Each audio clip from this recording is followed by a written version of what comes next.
आदाब दोस्तों, मैं Mohammad Khalid the strong signal में आपका स्वागत है। दोस्तों, आज की सबसे बड़ी खबर इस तरह से है कि 660 स्कूलों को एफआरसी कमेटी जो जम्मू कश्मीर की है, जो fixation of fees Jammu Kashmir के प्राइवेट स्कूलों को लेकर है, फिक्सेशन ऑफ फीस के लिए नोटिस जारी किया गया है। जो कॉम्पिटेंट अथॉरिटीज़ है, उन्होंने कहा है कि प्राइवेट स्कूल अगर ये डॉक्यूमेंट जो एलिजिबिलिटी क्राइटेरिया है उसके डॉक्यूमेंट सबमिट नहीं करता है तो उनको हम डी रिकॉग्नाइज यानी जो रिकॉग्नाइज्ड स्कूल हैं उनकी रिकॉग्नाइजेशन वापस ले लें। क्या ये जो नोटिस दिया गया है इतने स्कूलों में से कितने स्कूलों को रिकॉग्नाइजेशन मिलेगी, ये आने वाला वक्त बताएगा। लेकिन जम्मू कश्मीर के अंदर हमने आपको पहले भी बताया था एक स्टोरी करके, जो सुप्रीम कोर्ट ने टैट को लेकर टीचर एलिजिबिलिटी टेस्ट और उसके लिए एक कॉन्स्टिट्यूशनल बॉडी जिससे हम एनसीटी कहते हैं, teacher national council for teacher regulations, जो टीचर को रेगुलेट करती है, वो body TET eligibility qualifying criteria private school के लिए भी मैंडेटरी सुप्रीम कोर्ट ने किया है। ये क्यों किया है? अब फीस फिक्सेशन का तो जम्मू कश्मीर सरकार को बहुत ज़्यादा ध्यान है, लेकिन मैं उसके साथ साथ कंसर्न कैबिनेट मंत्री को ये कहना चाहता हूँ कि फीस फिक्सेशन का आप देख रहे हैं, लेकिन वहाँ पे जिस बच्चे को क्वालिटी एजुकेशन प्रोवाइड की जा रही है, जो व्यक्ति उसको क्वालिटी एजुकेशन प्रोवाइड कर रहा है, उसके मौलिक अधिकारों का हनन हो रहा है। वो व्यक्ति एक एजुकेटेड व्यक्ति है, लेकिन एजुकेटेड व्यक्ति होने के बावजूद जो लेबरर एक्ट है जम्मू कश्मीर का या पूरे हिंदुस्तान का,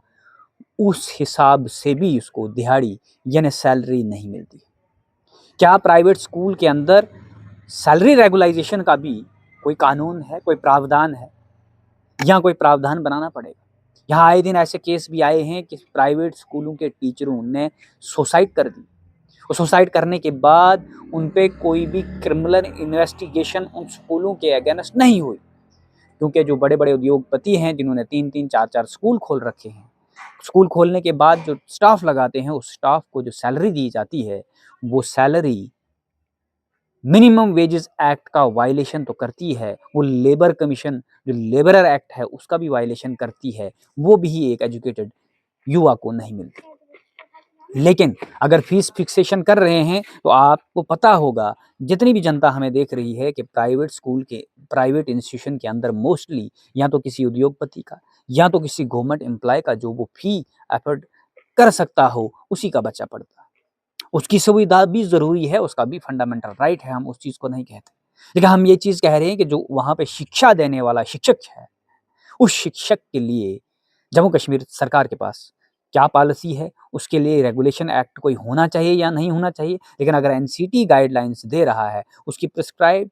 एलिजिबिलिटी क्राइटेरिया और एजुकेशन डिफाइन है, तो फिर जम्मू कश्मीर के अंदर जितने भी प्राइवेट स्कूल हैं, इवन जो सेंटर के स्कूल हैं, एपीएस हो गए, एनवीएस हो गए, केवीएस हो गए, इनके अंदर भी जैसे एलिजिबिलिटी क्राइटेरिया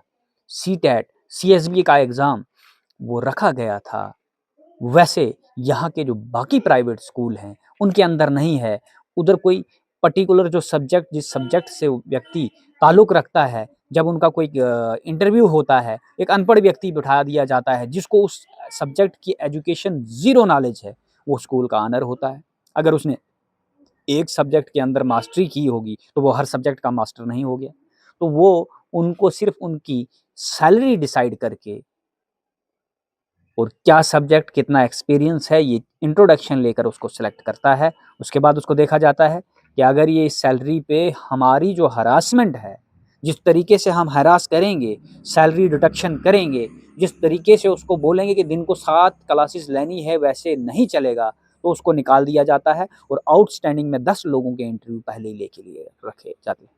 तो हमारी कैबिनेट मंत्री सकीना इतू जी से ये इल्तिजा है कि आप एम्प्लॉयमेंट की बातें कर रहे हैं, प्राइवेट सेक्टर की बातें कर रहे हैं, ये जो प्राइवेट स्कूल है, प्राइवेट स्कूल की कितने स्कूल्स हैं और कितने बच्चों को रोज़गार मिल सकता है, लेकिन उनकी सैलरी फिक्सेशन का भी कोई प्रावधान बनाया जाए। आप देखते रहिए द स्ट्रांग सिग्नल। धन्यवाद।